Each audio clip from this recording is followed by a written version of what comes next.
Hey guys, how's it going? It's Kyle here with another Guardian Tales video, and in today's video I want to talk about the absolute best accessories you can get here in Guardian Tales, and also give you some realistic alternatives that are a lot more accessible to get. Before we get into this video, if we could get a like on this video, that'd be awesome. Also subscribe to the channel for more Guardian Tales content.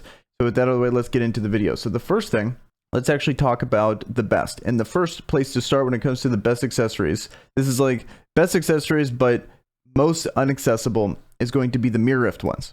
And it's weird to say that because you could farm them directly. They're pretty straightforward in how you obtain these pieces of gear. But when we take a look at them, they are so hard to get, actually good.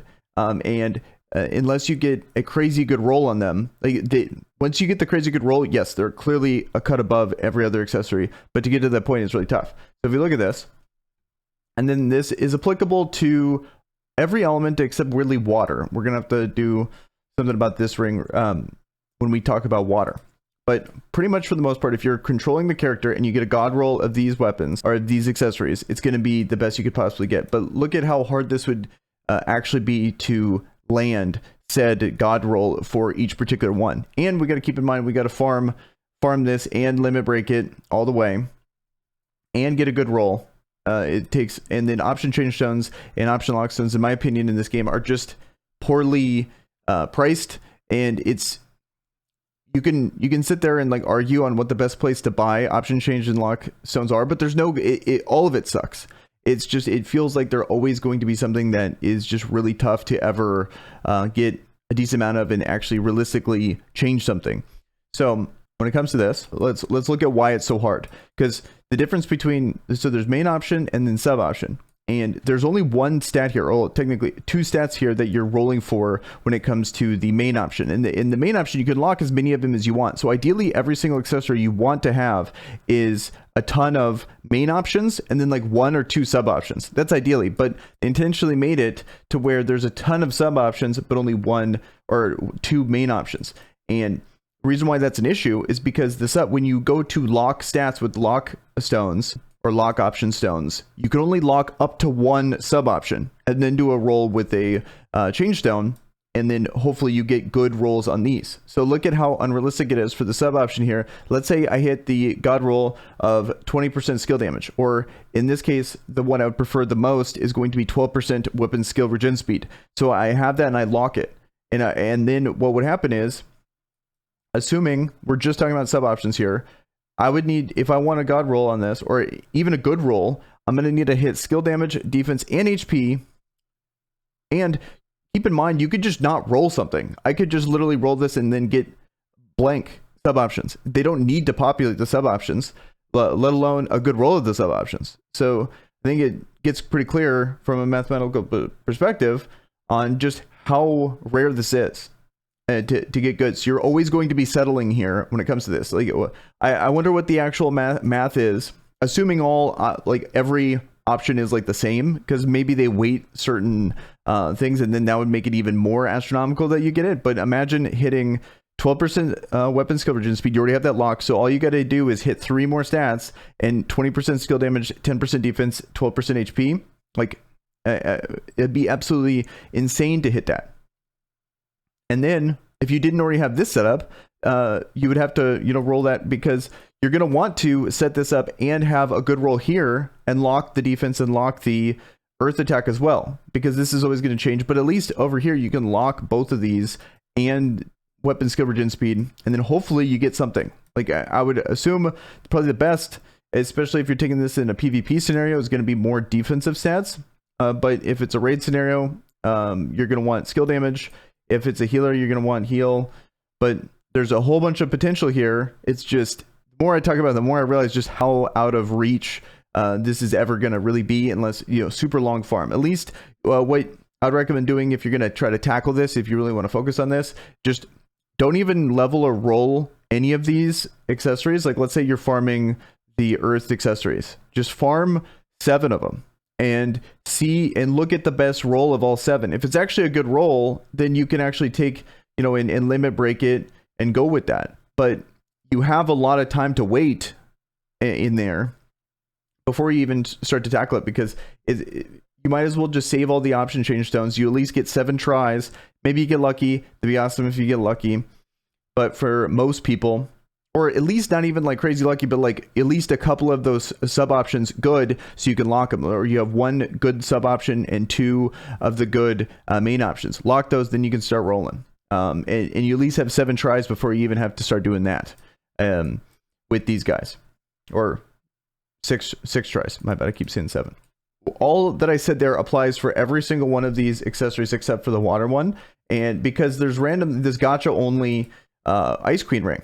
And I want to just look at the difference here. This one, I think on paper, this one could be better. If we look at this, it's 122 defense, but if we look at this here, it's 15% attack here, water attack there. Then we can get 12% HP, 10% defense, 20% skill damage, and 12% weapon regen speed. But over here, look at how many more stats are. Well, okay. So if we look over here, we have the skill damage and the water attack and defense. The defense is on a way shorter range here. And we get to have the skill damage. Yes, it's less max amount. It's not 20%, it's 15%. But it's up here in the main option.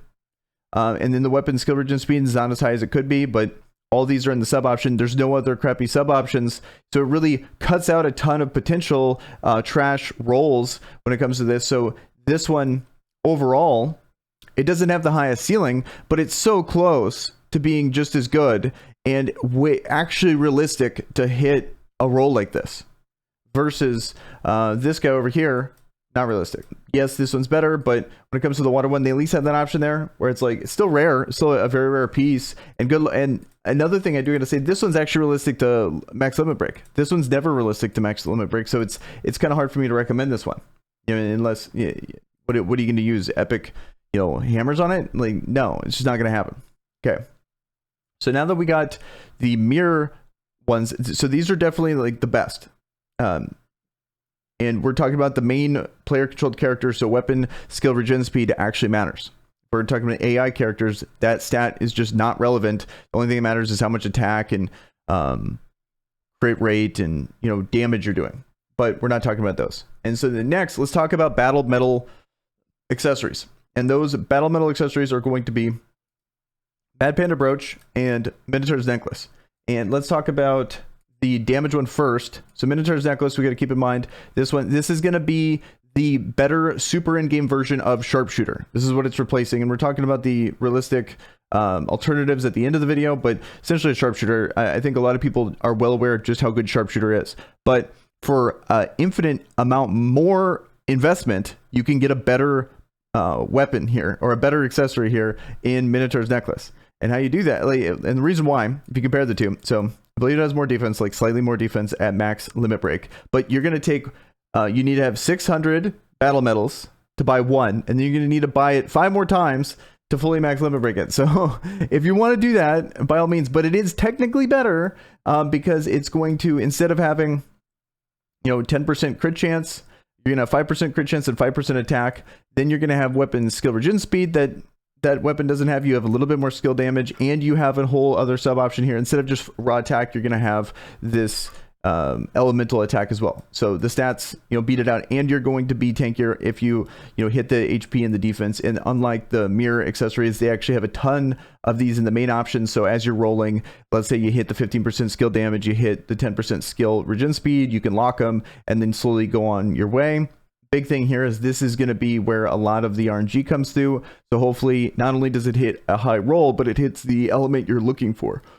So me personally, what I did is, since I just have a lot of DPS characters for my raids, I just waited for a high roll, and it could have been basic, it could have been dark, it could have been earth. I had a lot of elements that I wanted, but up here, this is obviously all, you always want these high, and these are actually realistic because you can just lock them once they're high, and then it's like, okay, you already got the 15% there, got the 10% there, and then hopefully can finish out the HP and defense. And I'll show you one that I actually have here. You can see why it's better. I have it on my Future Knight, and I also put it on Nari as well.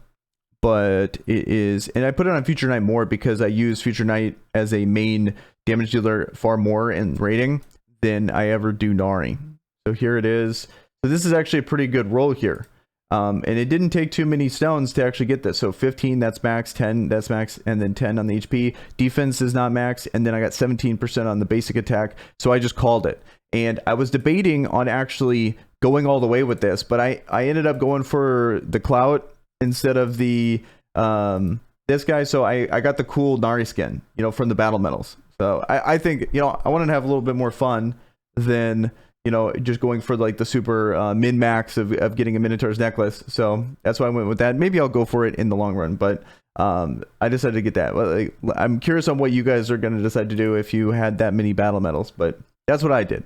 Then next, so I think we are clear that that one's actually a very good accessory. It's just to ever, I mean, it's actually pretty close to sharpshooter, a max limit broken sharpshooter, unless you spend, you know what, 2,400. You might, unless you spend 6 times 600, 3,600 battle medals. You know that's the equivalent, but it is better.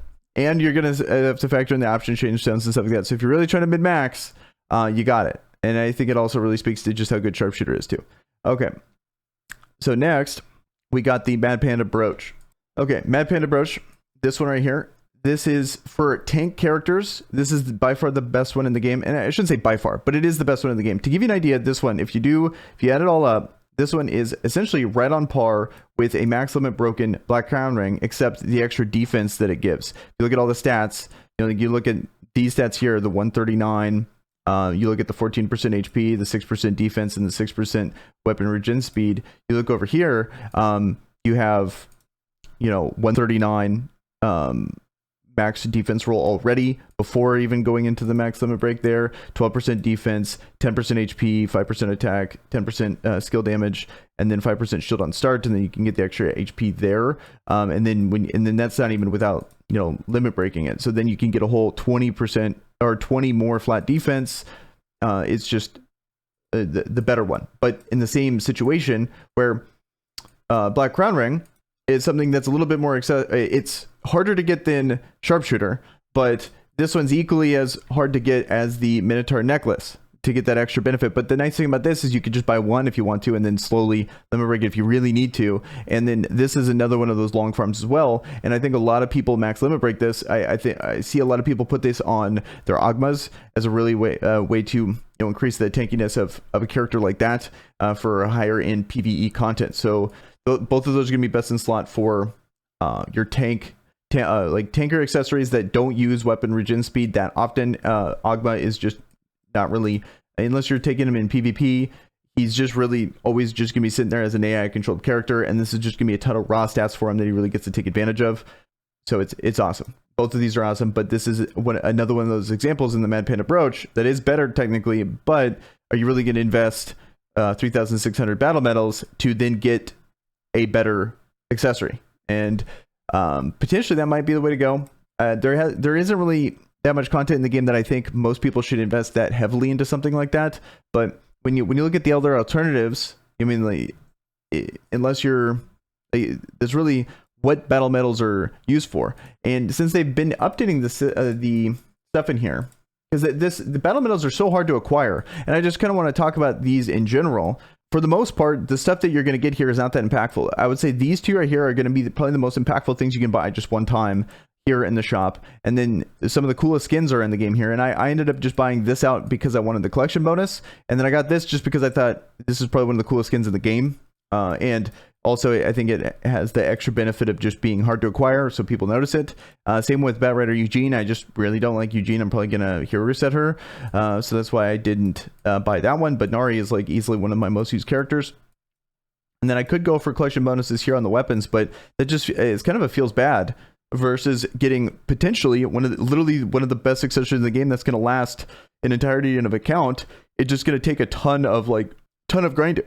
And so now let's talk about I feel like we've covered the general kind of just best accessories with the highest ceiling in the mirror accessories, covered the best DPS accessory, covered the best tank accessories in Black Crown Ring and in Mad Panda Brooch. Now let's talk about the best healing accessories. And that one is going to be, from a max healing perspective, it's going to be this Ocean Earring when max limit broken, because it's the only one that can do the 10% heal. So you get that extra 8% heal you can gain, and then plus a couple good sets here on the sub option. But also, I would say the best one is going to be this Earth necklace, because you do get the 20% heal here, very close to the 28%, but it has an interesting effect of the defense decrease 100% negated, and you get the weapon skill regen speed of 10%. So it is technically better. This is another one of those, I believe, gacha only accessories. Maybe you get this through the story, maybe you get one of these through the story. I just somehow have two of them. I don't know how I have two of them. I want to say they're gacha only, but I could be wrong there. I don't know. But both of these are, it's like splitting hairs on just how good each one of these are. There is one down here. This is going to be one of those accessible ones that we can do as an honorable mention. I believe it's here. Yeah, the 10%, you get the 10% heal. So you can get 20% heal actually pretty easily from this accessory relative to how hard it is to get Ocean Earring and Earth Necklace. But these just come with so much more that they're infinitely better, but obviously way harder to acquire for that particular role. And then also these accessories here too still count, and going back to the high ceiling, that's why these are so good. You mean specifically to that element, you could just get 20% heal right on here, and then it's going to compete with from just a healing perspective, at least these guys here, and then plus all the extra stats associated depending on how good that role is.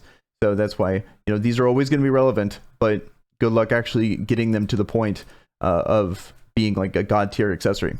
Okay, so that's pretty much it when it comes to the absolute best accessories here in Guardian Tales, but let's talk about the honorable mentions of, these are the actual reasonable ones you can max limit break and take with you that are really good here in the game, that's going to clear pretty much most of the content. So ideally, you're going to keep farming these mirror rift accessories. Me personally, I don't like to do it too much. The only one I actually did it for was the mirror earring of faith. I can switch it between MK99 if I get her up, but mainly it's always been on my future princess. And I have a decently rolled one. It just took a lot of resets to ever even get to that point, but I would say it's actually pretty good. And I'll just show it just so you guys get an idea.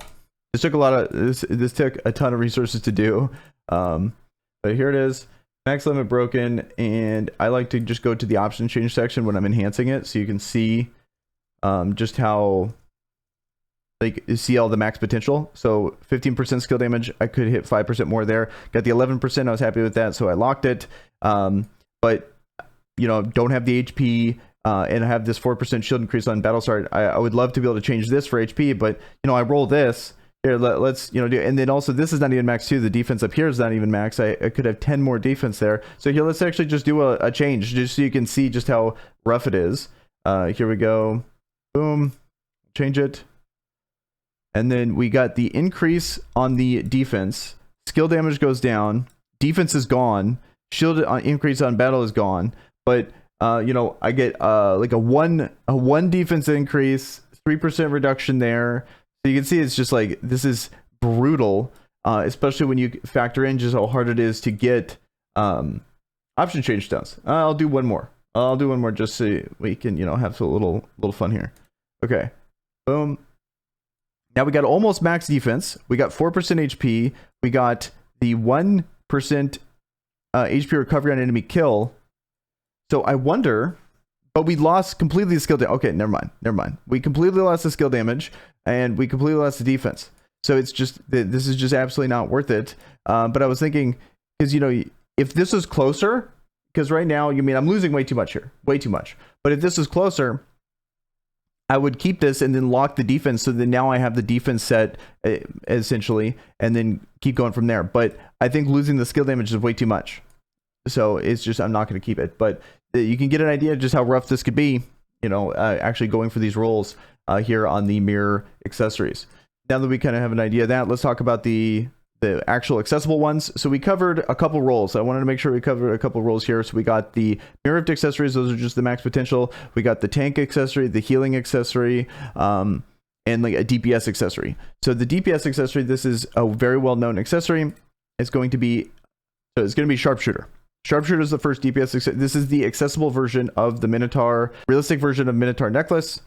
And we can see it's actually pretty decently close. We have The cool thing about it is that when you max limit break it, you get 5% more critical hit chance. If you look at all the other ones, there's no combat associated, especially from a natural unique accessory. You don't get any combat stats from leveling or max limit breaking them, or is this the only one that does? So you get the 5% critical hit chance plus another 5%, so that's 10%, and then 8% HP, and then 12% skill damage. And then you also get 12% attack. So very good accessory. This is the best damage accessory. I have 3 of these max limit broken. So I put them on all my AI controlled characters for raids. It's just, and then I try to get a good roll for one of these, you know, like this or this for my main controlled character. So like I have on Future Knight, I use this. For Mayrila, I use this. And for MK99, if I used her, if I had her in the training room, for example, I would use this for the main controlled character, and then sharpshooters for everyone else. One of the main benefits here is that the option of actually having weapon skill regen speed, whereas I don't need that on the AI controlled characters. So now we got that's damage, and then now tank accessories. The one here's this is the main tank one. This is kind of tank 1B if you had to go for this one. And then the best unique one that's actually realistic, you can go for Ring of Fortress. This is a really good one here. And then you can also go as kind of like a pseudo in between one is going to be also just pure tank one is going to be Necklace of Blessing. I've max limit broken that. But where is it? Oh, it's here. So Gold Pocket Watch. So it's very tanky, 130 defense, but it has 10% weapon skill regen speed, 8% HP, and then 12% skill damage, and then 8% attack. So it has all the potential stats, and then when you max limit break it, 6% more HP. So very tanky, and you're getting, if you're piloting on a main character, you're going to get that weapon skill regen speed. So very good accessory there that kind of will tide you over until you can start farming these harder to get ones. And then for healing, so we talked about Ocean Earring. We talked about Earth Necklace. The alternative will be Angel Necklace, 20% healing there once max limit broken. And then also weapon skill regen speed, attack. Is probably not going to matter too much on a healer unless you're using Gabriel in your main slot. There you have it, guys. Those are going to be the best, absolute best accessories in the game, plus the more realistic alternatives. Let me know in the comments below if there's any accessories I missed or if there's any questions specific to this video. And on that, guys, I am out. Peace.